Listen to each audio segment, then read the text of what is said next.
I've worked with young children for the most part. I've also worked with high school students and university students, but I hold a soft spot for my young learners. I know I have some teachers here that teach young learners, but this is a topic that everybody can learn something from, and we can all take something from this topic. So I call this today's session Move, Sing, and Learn Using Total Physical Response, TPR, and Music to Teach English. So language learning can be challenging, I know, but that doesn't mean it has to be boring or tedious. One of the most popular ways to make the experience more enjoyable is to use a variety of different language teaching approaches. Don't just stick to one thing, but try different things, different approaches, different strategies, different methods. And one common approach is TPR. This innovative and interactive style sees the mind and body working together to enhance language acquisition. So our objectives for today, I will read these to you quickly, is to understand the principles of TPR and how it supports language learning. We are going to explore the benefits of using music in the classroom. We are going to learn and practice practical strategies to integrate movement and music, and to reflect on how to adapt these tools to your own classroom. So why? So brain-based theory tells us that learning engages the whole body. And what do we have here? I know you're familiar with these. These are different learning styles. Now, there's a little bit of debate about how many different learning styles there are. There's different research that will say different things about it. But one thing that I do like about learning styles is that it really helps us understand our students, and it helps us to tailor to their needs. So for example, I took a quiz called mylearningstyle.com, and I had all my teachers take that quiz today during a workshop that I had at Centro Cultural. And I didn't discover it. I already knew that I was a kinesthetic learner. I'm kinesthetic and then I'm visual. So kinesthetic meaning that I learn through movement, through experiments, and through hands-on activities. And a lot of our young learners are that way as well. And what does science and data tell us about the kinesthetic learning way? This kind of way incorporates movement, experiments, and hands-on activity. Well, data shows us that by incorporating movement, it enhances engagement, retention by 75%, and problem-solving skills by 25%, and memory recall by 30%. So I think the data is enough for us to say, hey, I think I'm willing to give TPR a try in my classroom. So what is TPR? So this is a method that was developed by Dr. James Asher. He's an American psychologist. This whole concept of TPR was developed in the 70s, so it's not new. This is a concept that has been going around for quite a while. It gained popularity in the 70s and 80s, and then we saw it decline, and then we are seeing it come back to life in our classrooms as well. And it is a strategy that is commonly used in our pre-K classrooms or kindergarten classrooms, but I want to also encourage for TPR and music to be in our classrooms with our older students as well, and with adults as well. So TPR stands for Total Physical Response. It is a method to teach language built around the coordination of speech and action. So for a vocabulary word, there is an action, or for a phrase, there is an action that goes with it. So it attempts to teach language through physical motor activity. TPR is a form of communicative language learning approach. It proposes that individuals learn language best when using it for meaningful communication. And data shows us that our students will learn language, will pick up language in a more beneficial way if they can connect to the material, if it's meaningful to their lives. So the core idea of TPR really is that language is learned better when connected to physical movement. I did want to ask back here, if you can quickly type in the chat what if you know what your learning style is? If you know what your learning style is, please quickly type in the chat box what it is, and I'll see if I can. Yep, I have access to the chat. So I'm a kinesthetic learner. Visual, kinesthetic, visual, auditory. I think my weakest is auditory. And I was surprised to see that a lot of my teachers in my workshop today, a lot of them had never really explored what their learning style is. So I had them all take this quiz. It's called My Learning Style Quiz, or learningstylequiz.com. So if you don't know what yours is, I encourage you to go ahead and take the quiz. And it's really fun. You actually start to see the connections between the learning style and who you really are. But I'm seeing a lot of visual and kinesthetic, which is exactly what I thought was going to happen. So a lot of us learn through movement, experiment, and hands-on activity. Very good. Okay, let's move along. We do have a lot of material to cover. Today, I'm only going to really touch the tip of the iceberg with TPR and music. There's a lot more that I could say, but the benefits of TPR are the following. So it boosts comprehension and memory. It reduces learner anxiety, so that affective filter is lowered when the whole class is engaging in these types of activities. It also increases engagement and participation. Think about, you're teaching, let's say, a new set of vocabulary words. Let's think for a moment. Daily routines. So rather than just showing them picture cards of daily routines, how about if we actually have them do the different movements for daily routines, such as brushing your teeth, wake up, go to sleep, wash your face, have breakfast, etc., etc. So I'm not saying that if you can't teach a definition, not saying you can't use picture cards, but I encourage you to use TPR just to add a layer to their learning, especially for our kinesthetic learners. It's also ideal for young learners, beginners, and mixed ability classrooms. I've seen TPR and music be incorporated into very young classes and adult classes as well. So this isn't just for children, it's for everybody. All right, so TPR in action. So the way I like to talk about all these different methods, and that I do a lot of workshops and with my teachers at Centro Cultural and other places that visit me, and I like to share different methods of teaching. And I like to explain it this way, that TPR is just a tool in your toolkit. So I like to picture it this way. I have a toolkit or a toolbox, and I have different tools in there. And depending on what I'm teaching, depending on the curriculum, I'll take out a tool. What are my teaching tools that I've learned about? And TPR is just one of those tools. It doesn't mean that we are going to be constantly using TPR in every single one of our lessons. No, I'm just saying that as teachers, it's good to have our toolbox of tools. And when we see that it's appropriate, take out that toolbox, take out that tool. And TPR is actually something that can be applied to many different topics, especially for young learners. And like I mentioned, I'm visual and I'm kinesthetic, and I like to see things in action. So I'm going to quickly share a video with you of what TPR looks like in a classroom, and I hope you can hear it.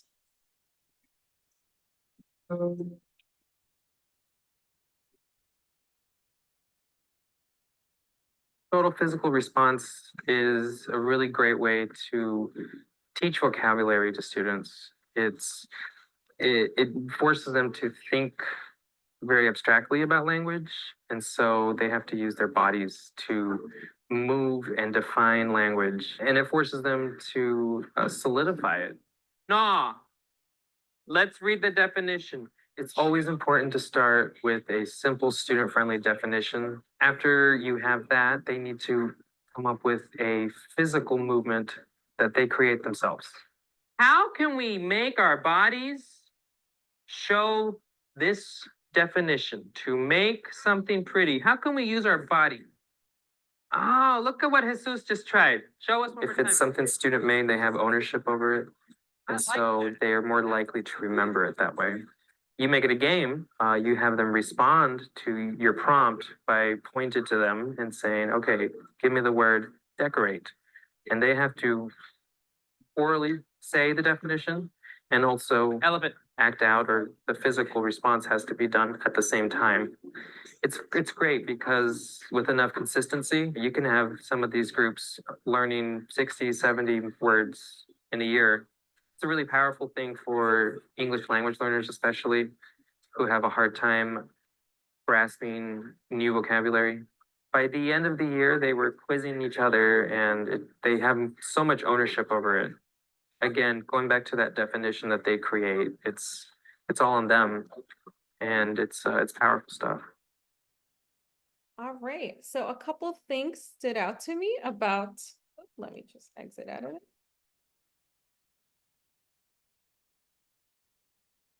We don't have the video again. Oops, sorry, I'm getting a little lost here.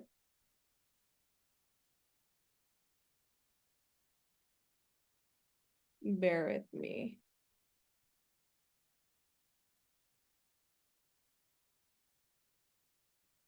Okay. So a couple things stood out to me about the video. 60 to 70 vocabulary words is something that our students can gain through TPR. A lot of teachers tell me that the hardest thing they're having with their students is vocabulary retention. And I think maybe it's primarily due to how we are teaching vocabulary. It might be a very robotic or rote way of teaching vocabulary. So TPR really helps with that memory retention.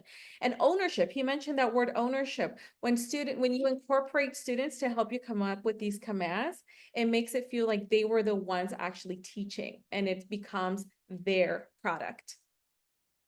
Another great way for TPR to be used is to teach classroom commands. The best place to start is to teach a set of simple commands and their corresponding actions in the target. So I do a lot of classroom observations.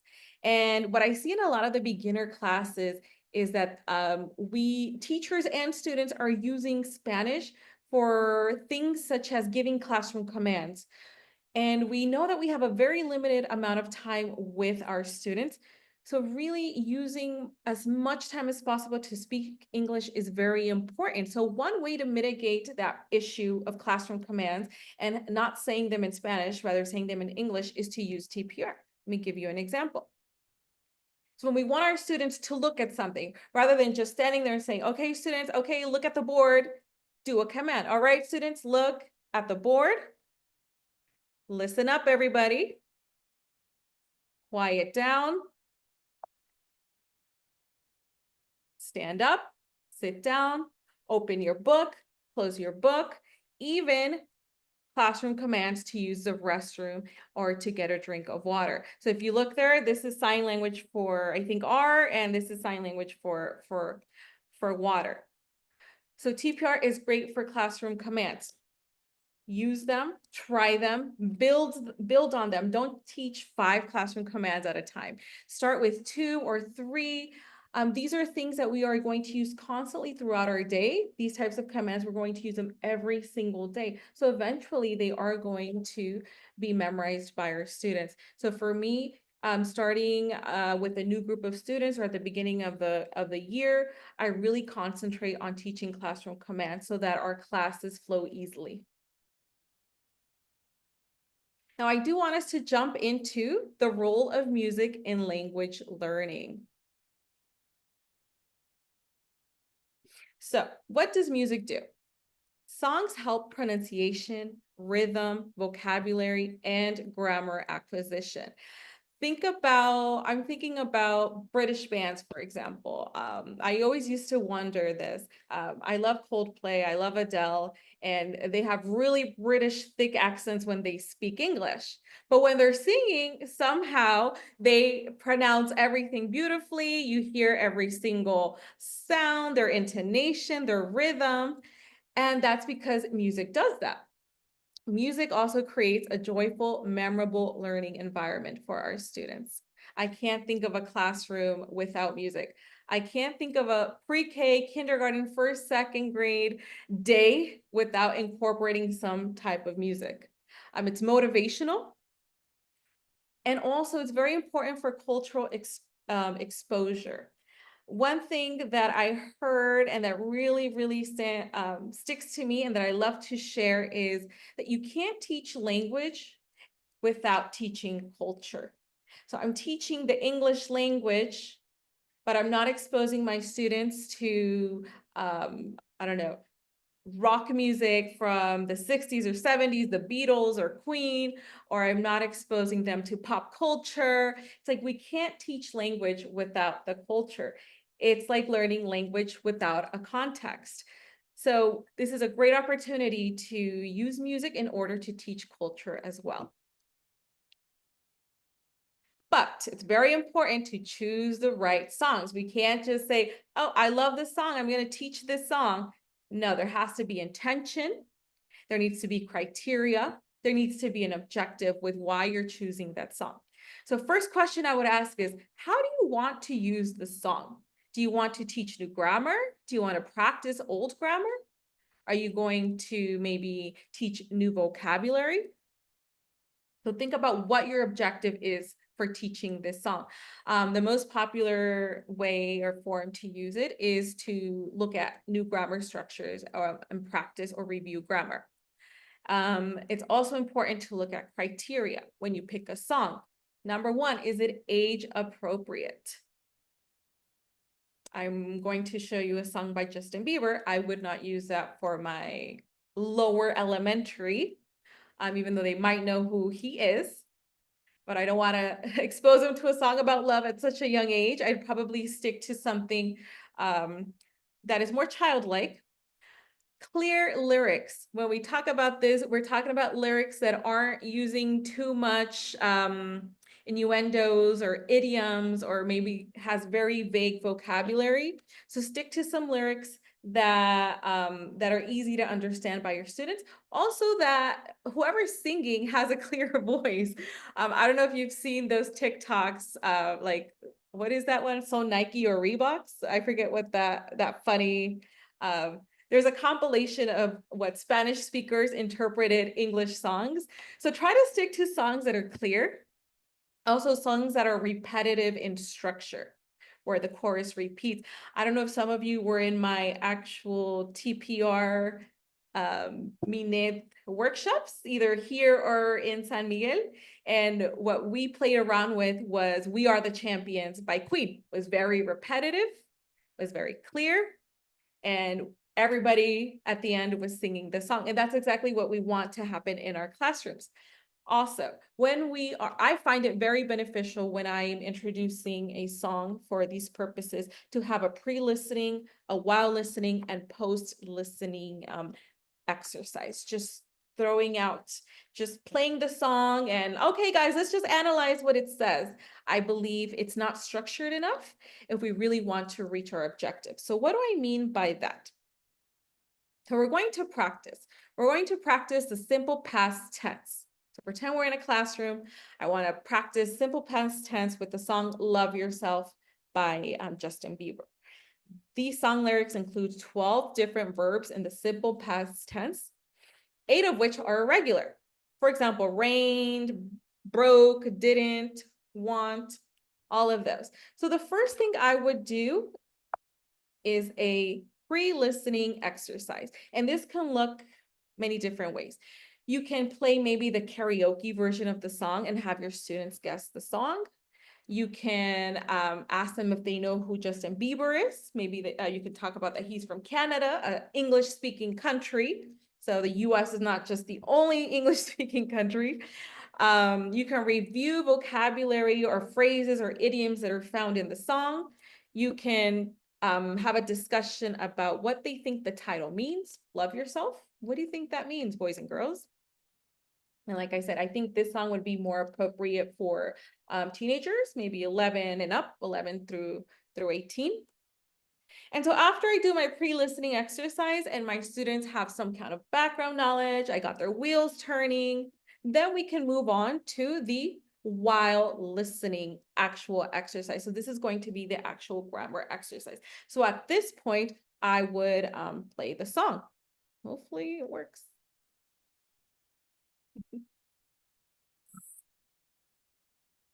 All right, I just wanted to play a little snippet for you. I think we've all heard that song before.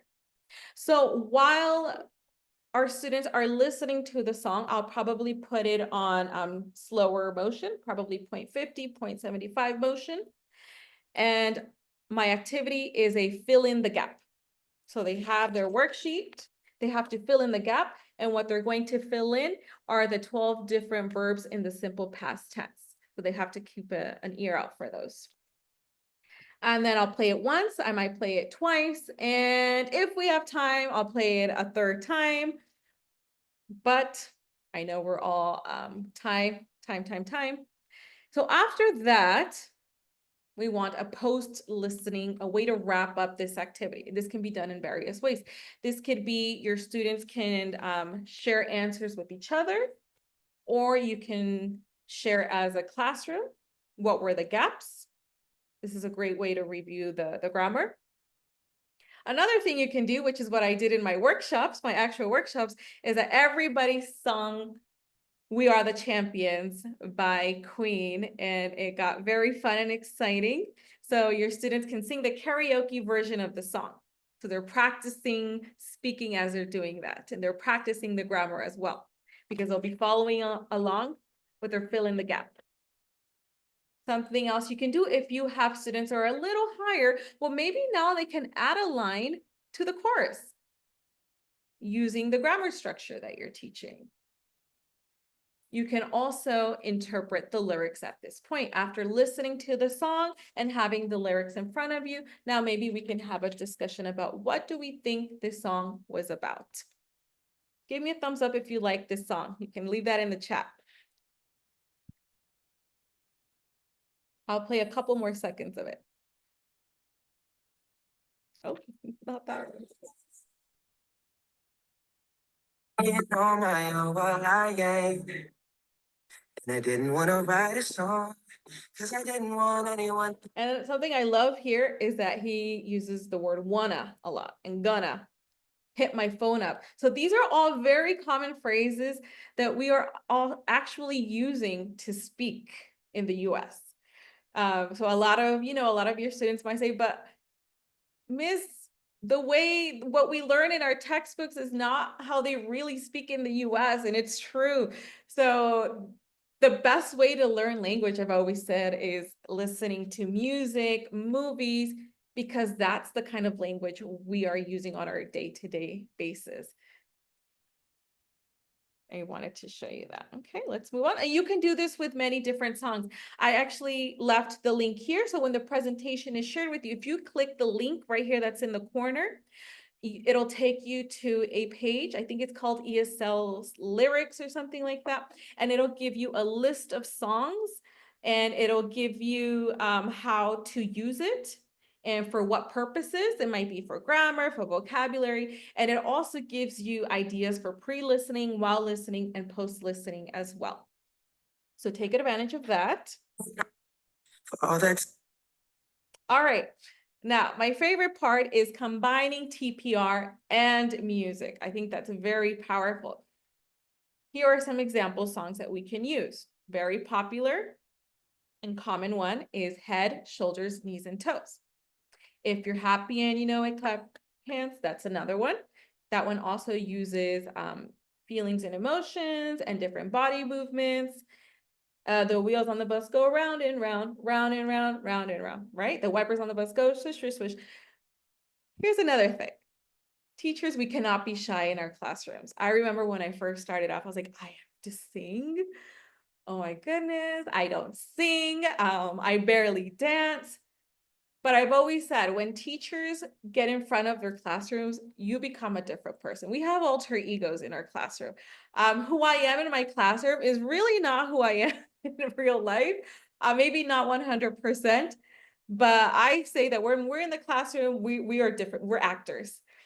So it doesn't matter that you don't have a good voice, that you don't have the best voice, the best dance skills, because at the end of the day, teachers, it's not about us. It's about our students. We're only facilitating by singing and by dancing. They're the ones that are actually going to be doing it and gaining from it. So I want us to do this together, head, shoulders, knees, and toes. I am not going to stand up though. because I'm like in COVID mode, I'm wearing shorts. Okay, so I want you, it's very hot in here. So I want you to, wherever you are, we are going to do head, shoulders, knees, and toes. Sing along with me, even though I can't hear you, but I do want to see hands going up and down, all right? If I have to do it, you have to do it. Ready? And head, shoulders, knees, and toes, knees and toes. Head, shoulders, knees and toes, and eyes and ears and mouth and nose, head, shoulders, knees and toes, knees and toes. You just learned a bunch of body parts by singing that song. It's catchy, it's repetitive, it's age appropriate for actually any age, it's appropriate. I shared this story before. One of the supervisors in my office was printing worksheets for a teacher. And I believe the teacher was teaching body parts. And I see this picture of a body with literally 100 different lines and arrows pointing to different body parts. I'm like, that's overwhelming. I said, why can't we just start off simple with the song, head, shoulders, knees, and toes? You know, start with a couple parts here, here, and there, and then maybe expand. So it could still be used even with our adult classrooms. And then we can also use, I love flashcards. Pull out your flashcards. You can have students leading the song, leading it with you, taking turns. There's different ways to use these different songs. And there's so many other different songs that we can use as well. Tips for success. Be consistent with your gestures. Okay.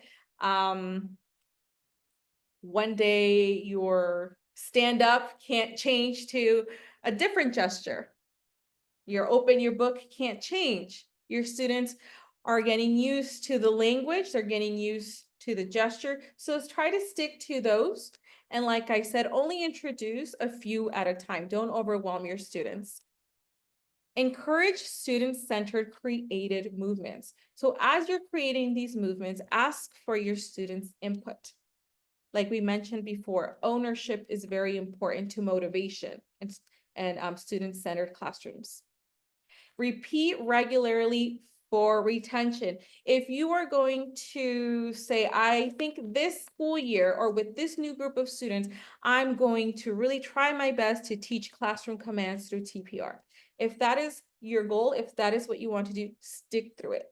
I will be very honest. At the beginning of my teaching career, I started a lot of things and I didn't go through it. Why? Because it becomes challenging. And yes, there is a learning curve and there are challenges to implementing these strategies.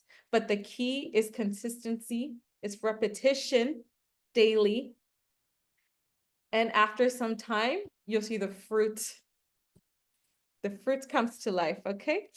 And another thing, if you're able to, use props or visuals for added support.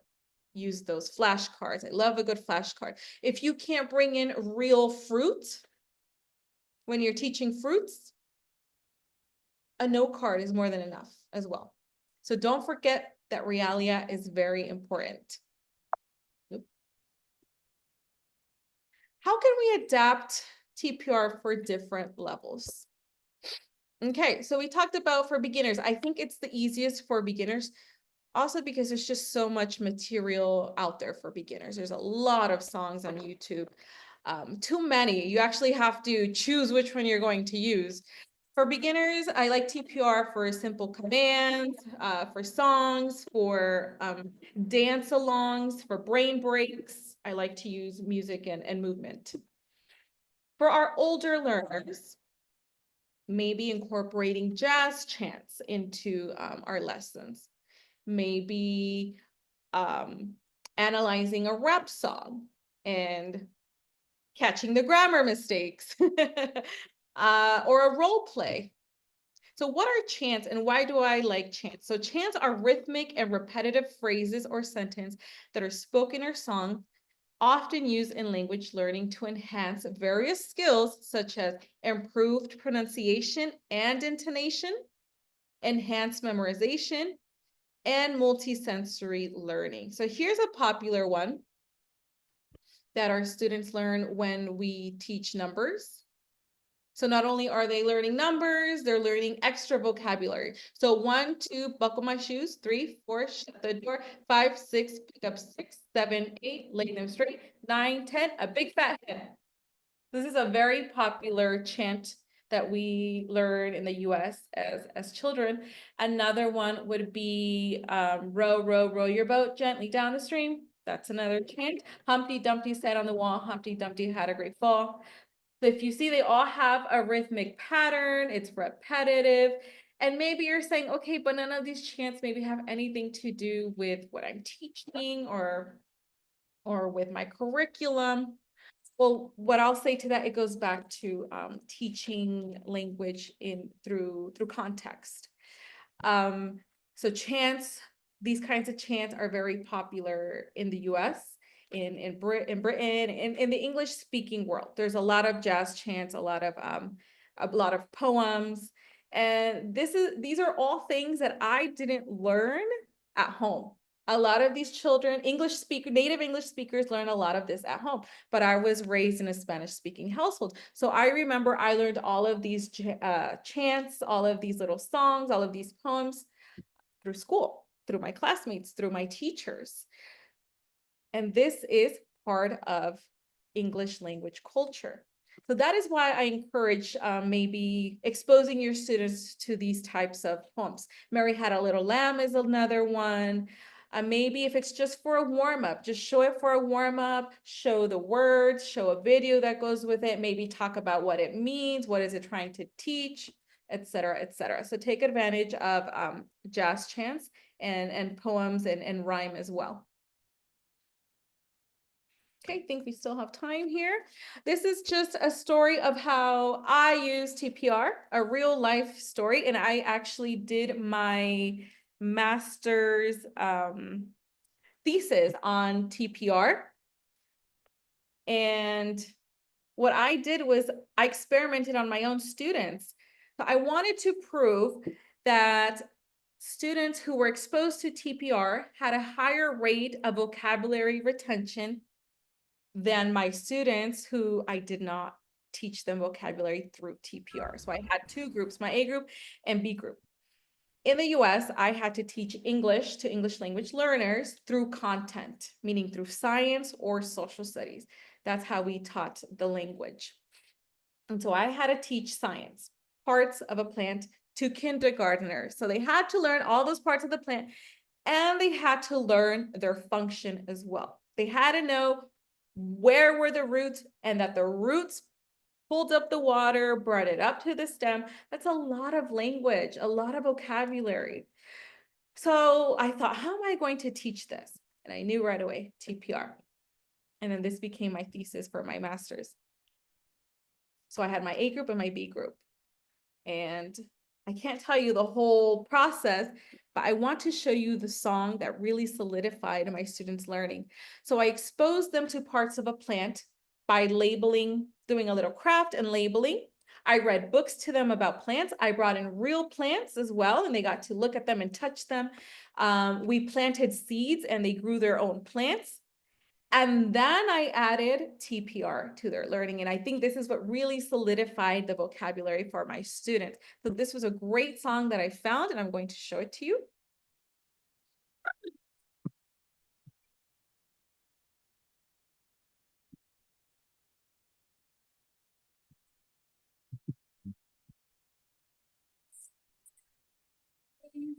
Flower needs sun and showers.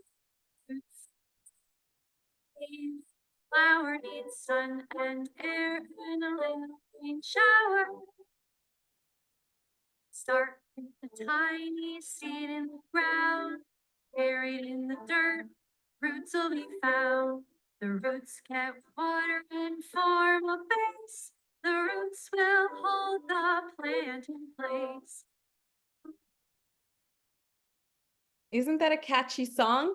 Roots, stem. I mean, I still sing it from time to time. And I remember when I was teaching this, I would hear students singing it at recess, in the lunchroom, in the bathrooms. And so my students that were exposed to the music part of it, everybody took a test at the end, both groups.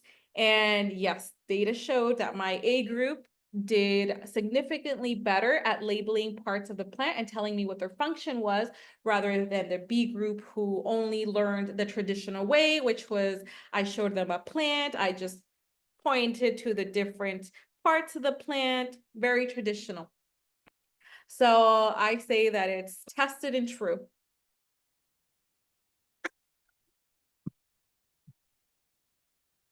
I want to share with you some resources and tools that I've used. There are so many more, but these are the ones that I've used that I know I can trust. I don't want to give you anything that I haven't tried. Go Noodle is a website where teachers can access music and dance alongs for all ages and all genres. I really like Go Noodle as well because they have really nice dance breaks. I know that we all go through that part in the day where our students' motivation goes down. They don't want to do anything. They don't want to learn. And that's a great time for you to put on some music, to put on some kind of dance break. And the ones on Good Go Noodle are educational and they're teaching content as well. And now Jack Hartman is Go Noodle is good for elementary, middle, your teenagers, and maybe your adults as well. Play with it. But Jack Hartman is especially good for lower elementary. Jack Hartman has a song for literally anything you can think of. If you just type in YouTube Jack Hartman, he has a song for everything. He has a song for science, for math, for language arts, for shapes, for anything you can think of. He has a song and he incorporates a lot of movement in his songs as well. He has a particularly good song for prepositions as well. So I do encourage you to explore Jack Hartman and to try to incorporate him into your lessons. I used him a lot to teach children in Mexico. I had no technology available in Mexico, but I found this app where you can copy and paste YouTube videos into the app and it turns it into a downloadable version of the video. So if you don't have access to Wi-Fi, you can, when you're at home, when you're prepping, you can use the app to get the downloaded version of the video and you can play it in your classroom. So there are options too if you have low technology classrooms. And then songs for teaching, I like it because it chooses and categorizes songs for you. So it does a lot of the busy work. And it also, it comes with lesson plans for each song. And this one has a lot of good songs for younger learners, teenagers, and adults as well. So I do encourage you to seek out these resources and look at them and see how you can implement them into your classrooms. All right, my final thoughts before getting into our breakout rooms. TPR and music are tools, like I mentioned, in your toolbox. We can use them in our classrooms. TPR and music tap into how the brain naturally learns, which is through movement, rhythm, and joy. TPR and music lowers anxiety levels, it boosts memory, and makes learning active, emotional, and memorable, which is very important in language learning. So I encourage you to use TPR in music. Like I said, we only had time for a little bit of TPR in music, but there are tons of webinars, tons of PDs on YouTube or on Google. There's a lot of reading material on the science behind TPR if you're interested in that as well. All right, so in our breakout rooms, we are going to consider this question. How can we use movement and music not just to teach vocabulary or commands, but to help students express themselves and build the confidence to use English? So I want you to consider the deeper emotional and communicative benefits that this tool can offer your students. Do I have to stop sharing? Is that what I have to do? Yeah, we are going to send people into breakout rooms in just a couple of minutes. Before we go there, so many of the questions that popped up in the chat box were answered by Jeannette during the presentation, which is really, really cool. There are two over here that I would like to point out, but later after the breakout room, okay? Good, yeah.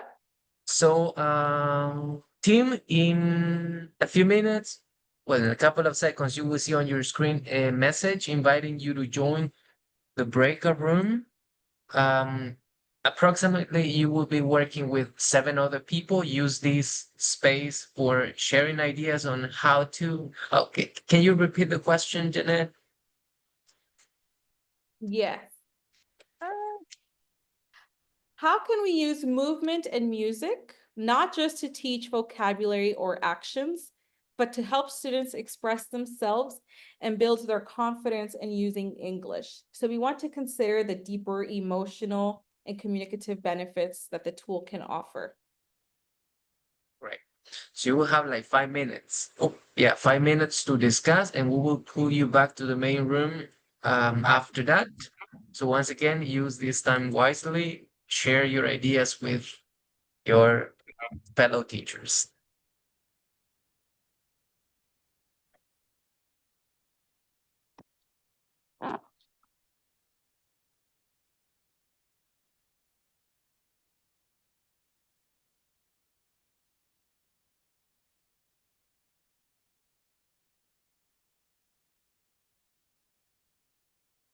Discussion going on in the different chat rooms. I did hear a couple times about that a lot of you find it easier to use with children and that maybe it's just harder to use with adults. And I do agree with you that it might be easier to use with children just because children are just more easygoing and less aware of other things that adults are. But yeah, the principles of TPR, I think, are still beneficial even to adults. For example, the benefit from active engagement that TPR offers, the multi-sensory learning experience, because even if they're adults, they still have different forms of learning styles. And I think that maybe at the beginning, it's hard to break through. But once you do it and you do it maybe 2 times and 3 times, it just becomes a more natural part of the process. Like I said, there's a learning curve to everything. But I do want to reflect on the question very quickly. Something that TPR is a powerful tool for helping students express themselves, take risks, and build confidence. Students, all of us, we know that music creates or stirs emotions in us. So music creates an emotional connection, maybe to the content, maybe to the other peers. I think that that is something powerful that music does in our classroom. It's just creating this environment, creating more of a community of learning. Through this, we incorporate choice as well, personal voice. We connect to identity and culture. We can also have our students bring in a little bit of their culture, maybe a little bit of what they like, maybe sharing what their favorite genres are.